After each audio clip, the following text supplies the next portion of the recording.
మేడ్చల్ నియోజకవర్గంలో ప్రత్యేకించి మంత్రి మల్లారెడ్డి గారు ఉండి చాలా అభివృద్ధి చేసిన నేను అని చెప్పిండ్రు. దాదాపుగా ఒక టర్మ్ ఆయన ఎమ్మెల్యే ఉండే, ఒక టర్మ్ ఎంపీగా ఉండే, ఇంకో టర్మ్ మంత్రిగా ఉండే. కానీ ఇప్పుడు ఎక్కడ చూసినా జవహర్ నగర్ కావచ్చు, మేము దమ్మాయి కూడా కావచ్చు, అన్ని ఏరియాస్ తిరుక్కుంటూ వస్తున్నాం.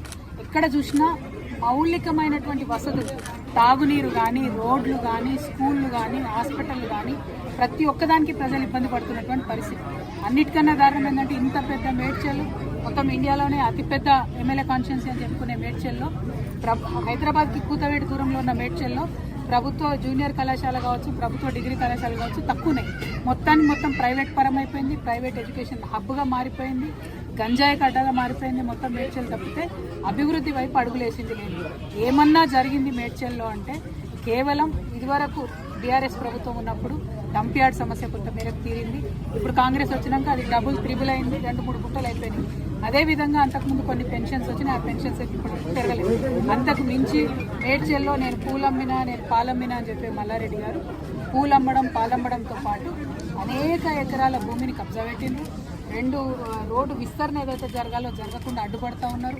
వారి కాలేజీలు, వారి యూనివర్సిటీలు తప్పితే ప్రజలేం బాగుపడ్డారని చూస్తే మాత్రం దారుణమైన పరిస్థితి. ఎందుకంటే గవర్నమెంట్ కట్టించిన డబుల్ బెడ్రూమ్ దగ్గరికి పోయొచ్చిన మేము పొద్దున 4,000 మంది ఉన్నారు. 4,000 మందికి 2-3 బస్సులు కూడా లేని పరిస్థితి. మరి మినిస్టర్గా ఉండి, లేబర్ మినిస్టర్గా ఉండి కనీస మానవ హక్కుల కోసం ఆలోచించాల్సి, అది చేయలేదు. ఇప్పుడు జవహర్ నగర్ మొత్తం ఏరియా అంతా చూస్తున్నాం. అందరితో కూడా 58, 59 జీవో కింద పైసలు కట్టించుకున్నారు రిజిస్ట్రేషన్. ఎందుకోసం కాలేదు రిజిస్ట్రేషన్? ఎందుకైతే లేవు? ఎట్లా మేయర్ గారి కుటుంబ సభ్యులకు రిజిస్ట్రేషన్ అయిందని చెప్తా ఉన్నారు, మల్లారెడ్డి గారి కుటుంబ సభ్యులకు రిజిస్ట్రేషన్ అయిందని చెప్తున్నారు. వాళ్ళకు మాత్రం రిజిస్ట్రేషన్ అయ్యి సామాన్య ప్రజలకు ఎందుకు రిజిస్ట్రేషన్ కాదు? ఎవరు కాపాడుతున్నారు మల్లారెడ్డి గారిని?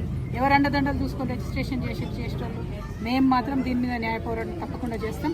ఏదైతే 58, 59 కింద లక్షలాది రూపాయలు కట్టి పేద ప్రజలు వెయిట్ చేస్తున్నారో అవి రిజిస్ట్రేషన్ అయ్యేంత వరకు అవసరమైతే సుప్రీంకోర్టు దాకా కూడా తెలంగాణ జాగృతి పోతుంది, పోరాటం చేస్తుందని